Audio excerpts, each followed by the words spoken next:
Bom, olhando para essas variáveis que nos permitem entender a dinâmica demográfica de um determinado país, Giddens propõe uma análise diferenciando os países em desenvolvimento dos países desenvolvidos. Essa era uma ideia muito forte, ainda hoje é, mas na época era uma ideia bastante forte. Os países em desenvolvimento, Estados Unidos, França, Alemanha, os países desenvolvidos, Estados Unidos, França, Alemanha, Inglaterra, Austrália, Canadá, tinham o crescimento populacional muito diminuído, ou até decrescendo a população desses países, e os países em desenvolvimento, como Brasil, México, Índia, tinham um crescimento populacional muito grande.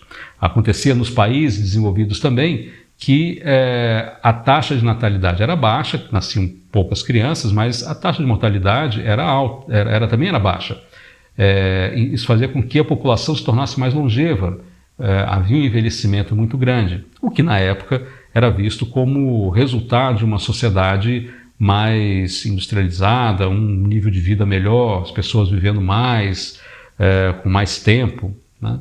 E poucas crianças nascendo.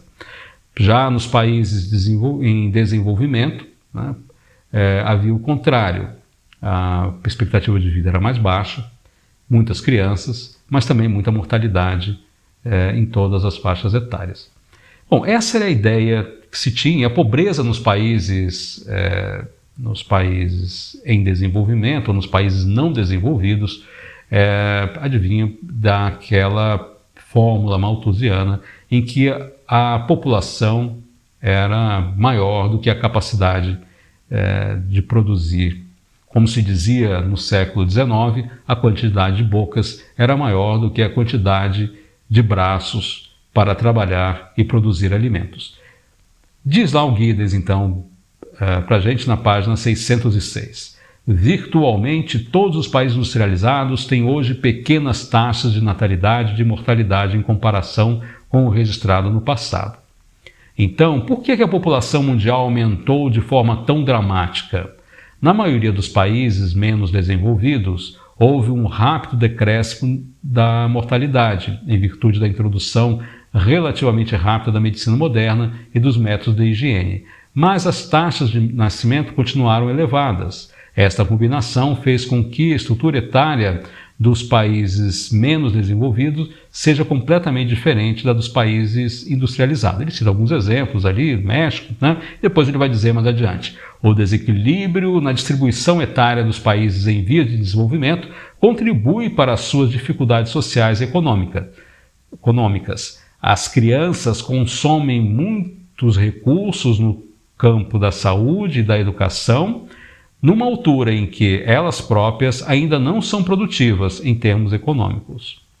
Uma população que tenha um número desproporcional de jovens continuará a crescer mesmo se a taxa de fertilidade cair subitamente.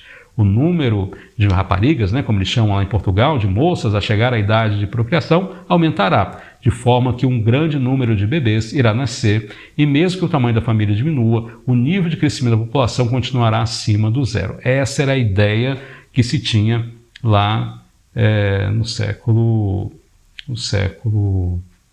final do século XX, uns 30 anos atrás, e que formava o pensamento e as políticas. Não é só uma ideia, como é que as pessoas concebiam o problema, mas o que o Giddens está sistematizando aqui é uma visão de mundo que estava no fundamento das políticas adotadas pelos governos e pelas agências internacionais, pela ONU e outras agências internacionais que fomentavam ações em prol do desenvolvimento e do combate à pobreza nos países em desenvolvimento, como se não houvesse pobreza nos países desenvolvidos também. Isso é uma outra discussão que a gente vai levar mais adiante, mas a pobreza era um problema visto como um problema do terceiro mundo, do mundo não desenvolvido.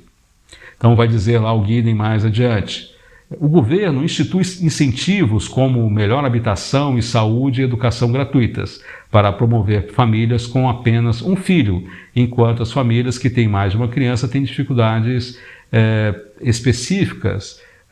Os ordenados são reduzidos de quem tiver um terceiro filho. Ele está falando, então, do programa da China de promover um único filho, de redução do tamanho da população, fazendo com que as famílias não tivessem mais do que um filho por casal. Ele vai dizer lá, né, existem provas de que a dura política antinatalidade desencadeada pela China teve um impacto substancial na sua população. Contudo, também existe muita resistência no país. As pessoas têm relutância em olhar para o país com apenas uma criança como uma verdadeira família. Para os pais, né, com apenas uma criança como uma verdadeira família. Fora da China, esse problema também teve um apoio limitado. O programa exige um grau de controle